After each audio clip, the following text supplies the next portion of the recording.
आइए जानते हैं झारखंड की 25 फटाफट बड़ी खबरों को केवल 5 मिनट में। उससे पहले वीडियो को लाइक करके चैनल को सब्सक्राइब जरूर कर दें।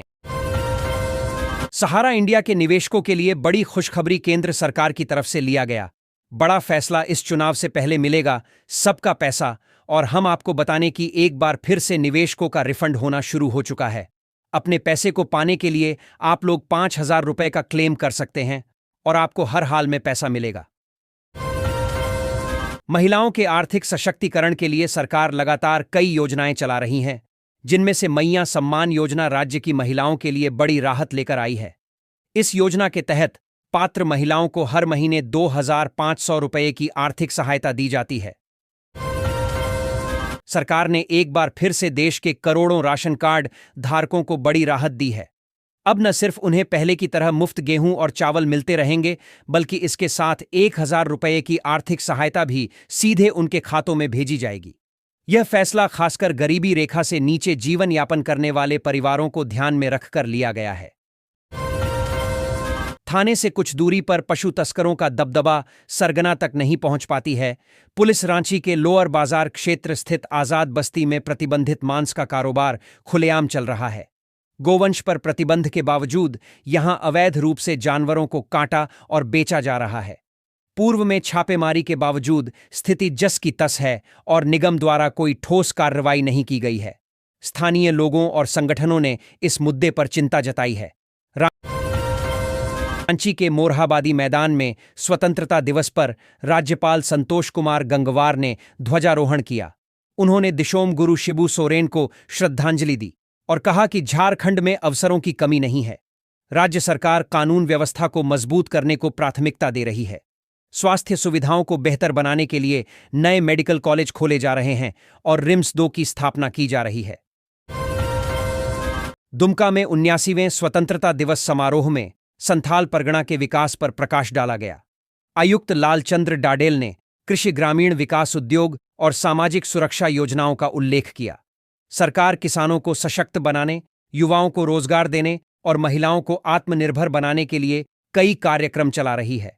शिक्षा, स्वास्थ्य, आवास और बुनियादी सुविधाओं में सुधार पर भी ध्यान दिया जा रहा है। रांची में कृष्ण जन्माष्टमी का त्योहार अब मथुरा वृंदावन जैसा मनाया जा रहा है। इस वर्ष 16 अगस्त को जन्माष्टमी है, जिसके लिए शहर में मटकी फोड़ प्रतियोगिताएं होंगी। अल्बर्ट एक्का चौक पर ऑपरेशन सिंदूर झांकी और भजन संध्या होगी, जिसमें बालक गोविंदा के लिए 1 लाख का इनाम है। हरमू मैदान और इस्कॉन मंदिर समेत कई स्थानों पर विशेष आयोजन होंगे, जिनमें राधा कृष्ण प्रतियोगिताएं भी शामिल हैं। रांची में स्वतंत्रता दिवस समारोह के लिए विशेष ट्रैफिक प्लान बनाया गया है। 15 अगस्त को मोरहाबादी मैदान में होने वाले कार्यक्रम के दौरान शहर में भारी वाहनों का प्रवेश प्रतिबंधित रहेगा। राज्यपाल के काफिले के लिए अलग मार्ग निर्धारित है। विभिन्न मार्गों पर ड्रॉप गेट बनाए गए हैं, जहां से विशिष्ट व्यक्तियों और पास धारकों को ही प्रवेश मिलेगा।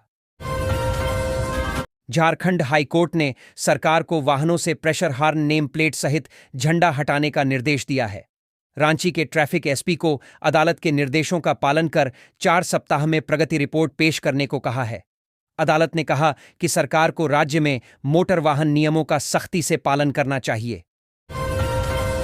धनबाद के महावीर शामी सोहराय कला को सहेज रहे हैं। नौकरी छोड़कर उन्होंने खुद को इस मिशन के लिए समर्पित कर दिया। 3 साल में राज्य के 9 जिलों के लगभग 200 गांवों में 55,000 वर्ग फीट दीवारों पर चित्रकारी की है। पंचायत भवन, स्कूल और सार्वजनिक स्थलों पर महापुरुषों और त्योहारों के चित्र बनाए हैं। जमशेदपुर के आजाद नगर में एक दर्दनाक घटना में एक आवारा कुत्ते ने 6 वर्षीय बच्ची पर हमला कर दिया, जिससे उसके चेहरे पर गंभीर चोटें आईं। स्थानीय लोगों ने बच्ची को बचाया और उसे अस्पताल ले जाया गया, जहां उसका इलाज चल रहा है। इस घटना के बाद इलाके में दहशत का माहौल है और लोगों ने प्रशासन से आवारा कुत्तों के खिलाफ कार्रवाई करने की मांग की है। जमशेदपुर में मौसम लगातार बदल रहा है, जिससे मौसमी बीमारियां बढ़ रही हैं और अस्पतालों में बेड की कमी हो गई है। मौसम विभाग के अनुसार गुरुवार को भारी बारिश की संभावना है और 15 से 18 अगस्त तक हल्की वर्षा हो सकती है।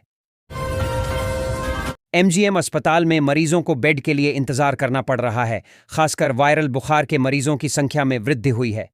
राष्ट्रपति के आदेश के बाद जमशेदपुर में टाटा स्टील और टाटा मोटर्स में महिला कर्मचारियों के रात्रिपाली में काम करने का रास्ता खुल गया है। कंपनियों को उनकी सुरक्षा सुनिश्चित करनी होगी और उनकी सहमति लेनी होगी। यूनियन नेताओं ने इस कदम का स्वागत किया है, लेकिन सुरक्षा और सुविधाओं पर जोर दिया है। जमशेदपुर के पोटका क्षेत्र में भारी बारिश से बाढ़ जैसे हालात हैं, जिससे जनजीवन अस्त व्यस्त हो गया है। 34 पंचायतों में 449 घरों को आंशिक और 26 घरों को पूर्ण नुकसान हुआ है, जिससे कई परिवार बेघर हो गए हैं। इस आपदा में 13 जानवरों और एक बच्चे की मौत हो गई है। अंचल कार्यालय ने जिला प्रशासन को रिपोर्ट भेज दी है और मुआवजे का इंतजार है। जमशेदपुर के एमजीएम अस्पताल के ईएनटी विभाग में जल्द ही ऑडियोलॉजी सेंटर शुरू होगा, जहां सुनने की क्षमता की जांच मुफ्त में की जाएगी। डॉ. रोहित झा ने बताया कि ऑडियोमेट्री टेस्ट से श्रवण हानि का पता लगाया जा सकता है, जो आजकल युवाओं में भी बढ़ रही है। तेज आवाज में संगीत सुनना इसका मुख्य कारण है। यह सुविधा सभी उम्र के लोगों के लिए उपयोगी होगी। टाटा स्टील झारखंड में महिला कर्मचारियों के लिए नाइट शिफ्ट शुरू करने की तैयारी कर रही है। झारखंड कारखाना अधिनियम में संशोधन के बाद स्वेच्छा से सहमति और सुरक्षा के साथ यह लागू होगा। जमशेदपुर में 2000 से अधिक महिला कर्मचारियों की काउंसलिंग शुरू हो गई है। यह नीति माइंस कोलियरी और अन्य डिवीजनों तक लागू होगी। देवघर एयरपोर्ट ने अपनी तीसरी वर्षगांठ पर शानदार प्रगति दर्ज की है। पहले 2 वर्षों में 2.92 लाख यात्रियों की तुलना में तीसरे साल में 2.72 लाख से अधिक यात्रियों ने यात्रा की है। दिल्ली, बेंगलुरु, मुंबई और कोलकाता के लिए नई उड़ानों के कारण यह वृद्धि हुई। एयरपोर्ट ने 77 करोड़ 50 लाख रुपए का राजस्व अर्जित किया है। जल्द ही गुवाहाटी और हैदराबाद के लिए भी उड़ानें शुरू होंगी। दुमका में 79वें स्वतंत्रता दिवस समारोह में संथाल परगना के विकास पर प्रकाश डाला गया। आयुक्त लालचंद्र डाडेल ने कृषि, ग्रामीण विकास, उद्योग और सामाजिक सुरक्षा योजनाओं का उल्लेख किया। सरकार किसानों को सशक्त बनाने, युवाओं को रोजगार देने और महिलाओं को आत्मनिर्भर बनाने के लिए कई कार्यक्रम चला रही है। शिक्षा, स्वास्थ्य, आवास और बुनियादी सुविधाओं में सुधार पर भी ध्यान दिया जा रहा है। मुख्यमंत्री हेमंत सोरेन के पैतृक गांव नेमरा में रक्षा मंत्री राजनाथ सिंह दिवंगत शिबू सोरेन को श्रद्धांजलि देने आएंगे। उनके साथ पश्चिम बंगाल की मुख्यमंत्री ममता बनर्जी और महाराष्ट्र के पूर्व मुख्यमंत्री उद्धव ठाकरे भी शामिल हो सकते हैं। सुरक्षा व्यवस्था कड़ी कर दी गई है और वाहनों के लिए पार्किंग की व्यवस्था लुकैयाटांड में की गई है। रांची हटिया पूर्णिया कोट एक्सप्रेस में रेल प्रशासन ने यात्रियों की सुविधा के लिए बड़ा बदलाव किया है। ट्रेन के पारंपरिक कोच को आधुनिक एलएचबी कोच से बदला जाएगा। 15 सितंबर 2025 से हटिया से और 16 सितंबर 2025 से पूर्णिया कोट से एलएचबी कोच का संचालन शुरू होगा। एलएचबी कोच अधिक सुरक्षित और आरामदायक हैं, जिससे यात्रियों को बेहतर अनुभव मिलेगा। पूर्व मुख्यमंत्री एवं दिशोम गुरु शिबू सोरेन के रामगढ़ स्थित पैतृक गांव नेमरा में होने वाले श्राद्ध कर्म कार्यक्रम को लेकर रांची जिला प्रशासन ने भी विशेष यातायात व्यवस्था लागू की है। 16 अगस्त को ओरमांझी ब्लैक चौक से सिकिदिरी होते हुए गोला, रामगढ़ की ओर जाने वाले मार्ग पर सुबह 6 से रात 12 बजे तक छोटे बड़े मालवाहक वाहनों का प्रवेश पूरी तरह वर्जित रहेगा।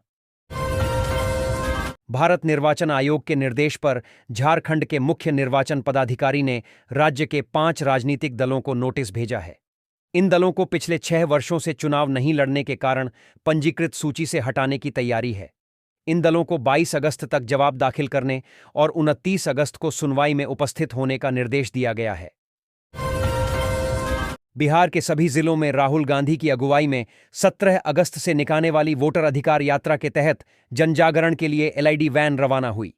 प्रदेश कांग्रेस अध्यक्ष केशव महतो कमलेश एवं विधायक दल नेता प्रदीप यादव ने झंडा दिखाकर वैन को रवाना किया। केशव महतो कमलेश ने कहा कि वोट चोरी मतदाताओं के अधिकारों की चोरी नहीं, बल्कि उनके आत्मसम्मान पर चोट है।